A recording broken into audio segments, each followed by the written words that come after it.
الثالثه دخلوا للكاري. اخر لايف ليا في المغرب. صافي قحبه امكم تا واحد والله ما نزق لكم. واش انا على خريامي لزق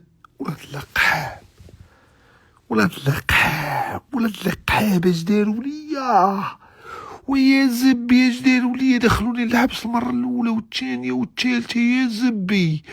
وكل كلبه صاحبي عرفتي فمي على فمي. واش ما كاين سراح مؤقت، ما كاين كفاله، ما كاين. انا غادي نمشي دابا للبرتغال وغادي نبعد منكم صافي سالينا صافي. انا هاد الناس ما غنسمحش للقحبه يماكم يا ولد القحاب. الله ينعل طبون امكم يا ولد القحاب. وانا عندي بندقيتي انا قاعد هنا نمشي للعروبيه. الله ينعل الزمل بوك، الله ينعل الزمل بوكم يا ولد القحاب. قعدوا لي جاو ظلموني. انا كنت انا ما كنعرفش راسي والله يا خويا. عيب ندخل الانسان بحالي للحبس.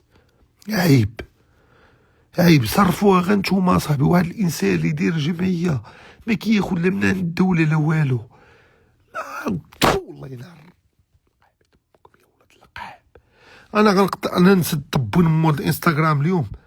انا غنسد القحبه يماه وغنسد كلشي وصافي.